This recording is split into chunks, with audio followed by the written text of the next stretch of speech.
want to read an excerpt, a poem from a book entitled Remember Your Essence by Paul Williams. The light that flows from you has a special flavor all its own. No one else can spread your light in the world. Those of us who drink from your fountain depend on you. You enrich our lives. You support us and bring life to us by being yourself and letting God's energy flow through you. When I first came to Unity, I'm sure like many of you, I was in a pretty tough space emotionally. Nothing on the outside was wrong per se. I just felt unworthy, not good, maybe even sinner. Those words that out of my religious tradition and in my time and era meant something. I find it interesting that today, a lot of the people who come to church who've never been to church have similar issues. But they didn't get it from a religious upbringing that all too often we like to blame for some of that. Rather, they got it from social media. My house doesn't look like that. My body doesn't look like that. My things don't look like that. I'm not an influencer. And so the net result is I'm not enough. I'm not good enough. I'm not worthy enough, which is the same way I felt when I walked in. And so early on, the man who wrote this book, Paul Williams, came to our church and read passages from his book. And when he read that passage to me, to us, my life was changed. I went from this track to this track, and I can't even really tell you why. Something about what it said touched me at a level I had never known before. And I came into Unity Church every Sunday, kind of walking around thinking, I don't know about this. It was totally off my radar. These were strange people that come to Unity churches, let me tell you. And then at the end of the service, they stood, held hands, and sang the peace song. And I started to cry. I was embarrassed. I thought, what am I crying about, girl? You remember your mother used to say, I'll give you something to cry about. Well, I didn't have anything to cry about. But I cried. So the next Sunday I came back. It was a two-part series, and so that intrigued me. I had to come back and see what the woman was going to say the next week. And I thought, I'll fix them. I'm not crying that Sunday. No way. No, I've got this crying peace song thing no, absolutely not. For the next year, every Sunday. And I have to honestly admit, we will sing the peace song later on in this service today, and I'll probably cry again 40 years later. It touches something. And you know what I recognized? It isn't the same kind of tears that I would have said that over the loss of a loved one, over a job falling through. They were different sort of tears. I don't know quite how to describe that, but they were more cathartic. It felt like after I got done crying, after I raced out to the car and didn't say anything to anybody those first couple of Sundays, that I thought, I feel a lot lighter somehow. Whereas when I have a good cry, I don't feel a lot lighter. I just feel drained. I feel empty. Well, this didn't feel that way. It felt strangely different to me. It was a kind of a healing, I guess, a softening. It seemed like the tears were softening the hardness of my heart. Recently, I was reading some excerpts from Father Thomas Keating. Father Keating, you may recognize the name, was the founder of the centering prayer movement in Boulder, Colorado. And he wrote this. He said, the spiritual journey is a gradual process of letting go of our defensive armor and self-protective mechanisms so that we can become vulnerable enough to experience the presence of God within us and around us. We can become vulnerable. We are spiritually evolving, and that's what the tears felt like to me, that the years of building up layers to protect myself were slowly but surely coming down to a place where I said, what is important? What is God all about? What am I all about? What is essential? You know, those of you who read my weekly blog, I have been cleaning out my bookcases. And I went out to breakfast yesterday with my good friend, and she said, what on earth is this bookcase cleaning thing all about? And I said, you know what? They're not essential to me anymore. Now, let me give you some context. For years, I studied biblical history, both the history in the Bible and of the Bible. To tell you how many books I have, at this point, I've released 15 boxes of books. That doesn't count all the online classes and all the videos that I've been participated in, because for years I taught biblical history. I even came to Brownsville in 2011, and we did a weekend kind of seminar thing on biblical history. So they were like a 12 on my list of what was essential. But now they're not. And I said to Diane, as I was talking about this realization that these books were no longer essential to me, I said, it feels like they're covering up what is essential to me. And you know how when you say something, you go, wow, that was profound. I had to go and listen to it myself again. That inner dialogue, what is essential? This was so essential for 15 years that now that it is not, I'm finished. And I'm letting it go without too much thanks and without too much regret to a greater good, so that I can discover at this phase and this time of my life what is more essential on my evolutionary path. So I thought what we would do today is we would take this poem and kind of break it up into little bits. Now recognize this poem is part of a larger book, which he is unpacking in poetic form, this whole concept of the fire within you, the light within you. So section 1 really says, the light that flows from you has a special flavor all its own.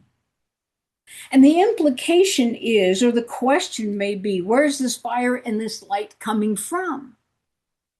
And I asked myself the question, and I think it bears deep reflection. What do we call God? What do I call God? What are the names that I use that maybe no longer serve me? Like the books on the bookcase, they no longer serve me in my understanding, my awakening, my greater awareness of God. When I was a child, I called God Father. Jesus was Son, Virgin Mary. And if those terms still speak to you, please understand, they work for you. But I came to a point in my own evolutionary journey that it no longer spoke to me. And so I say to myself, what words do I use now that speak to me?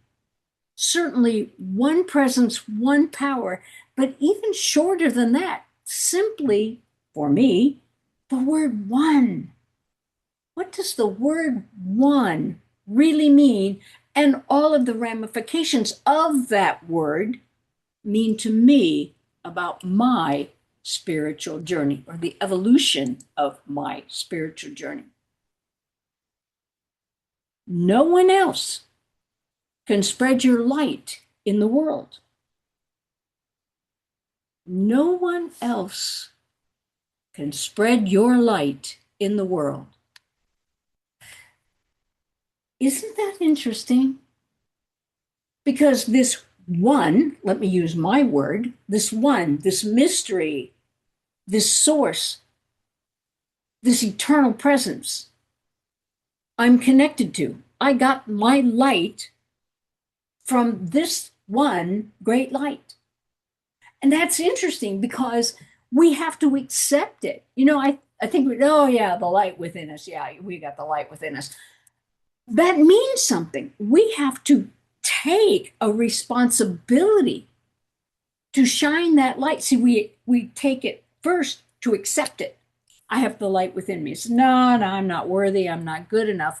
But those tears you cry at the peace song, those tears that you in the darkness of the night that come out of nowhere, and you feel alone and not worthy and not good enough, but something inside of you says that's not the truth of who you are or what you are.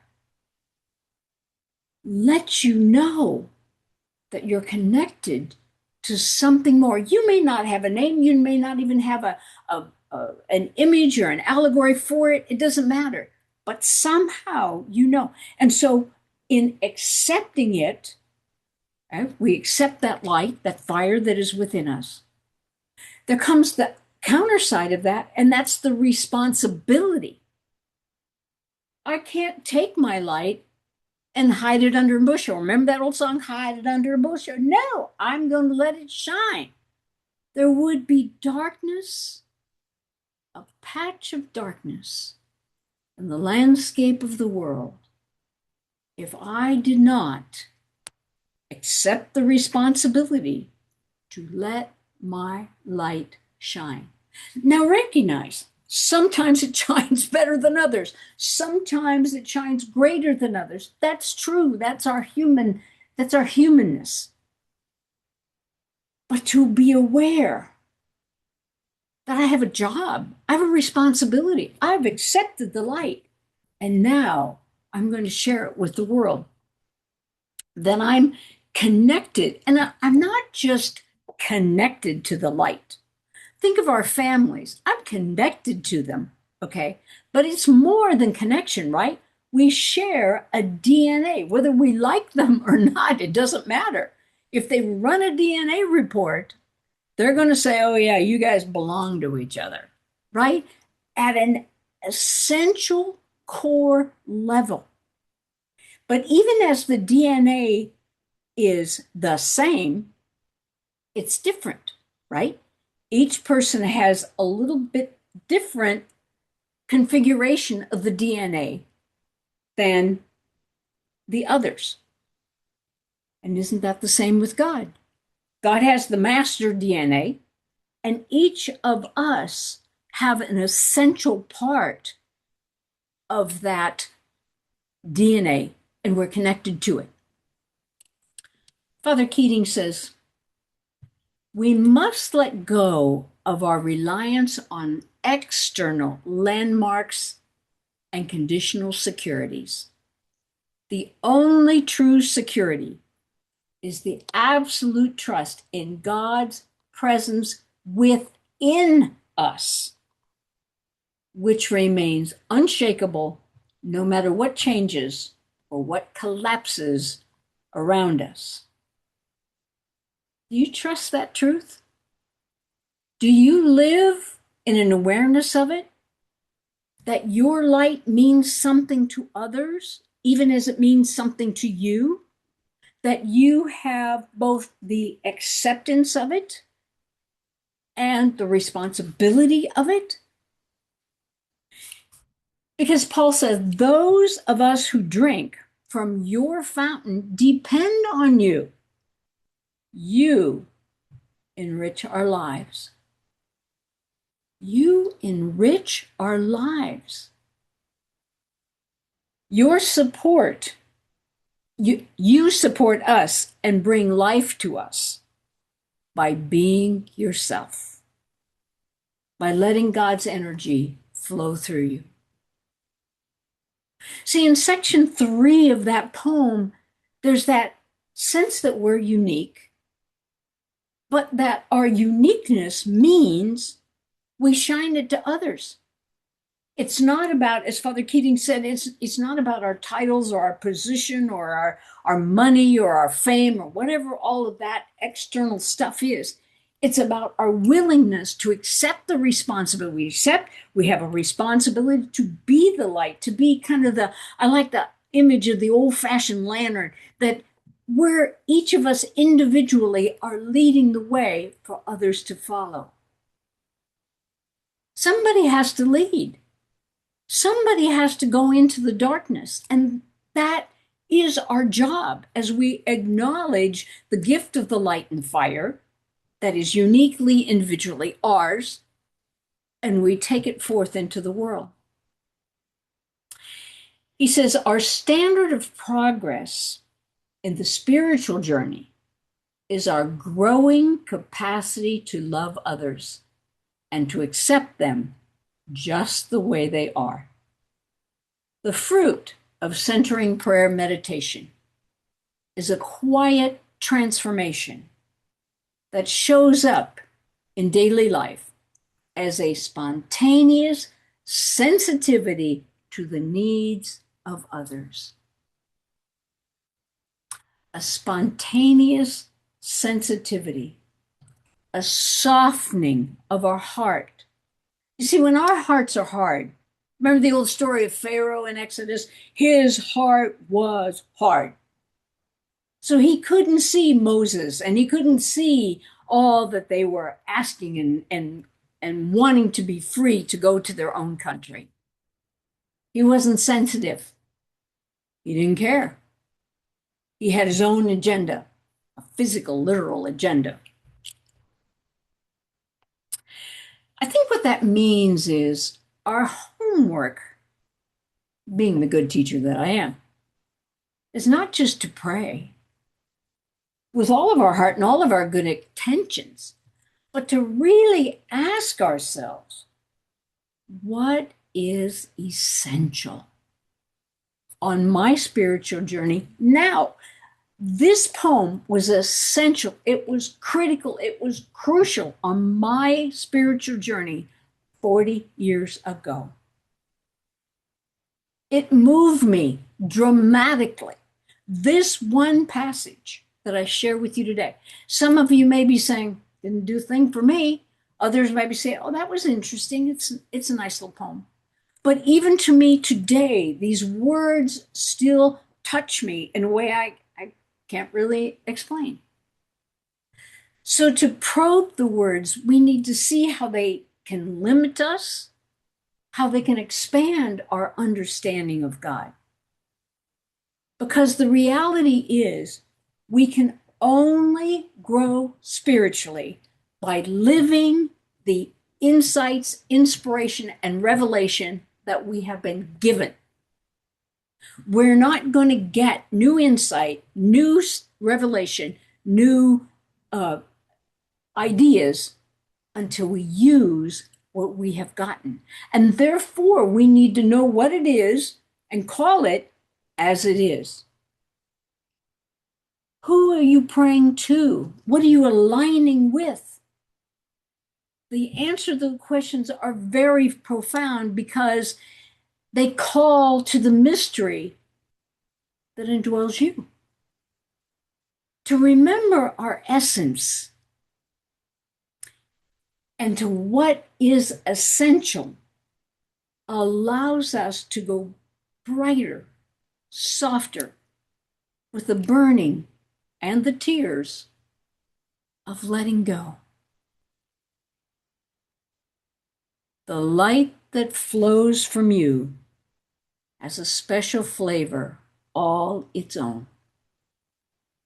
No one else can spread your light in the world. Those of us who drink from your fountain depend on you. You enrich our lives. You support us and bring life to us by being yourself and letting God's energy flow through you. Thank you, and God bless.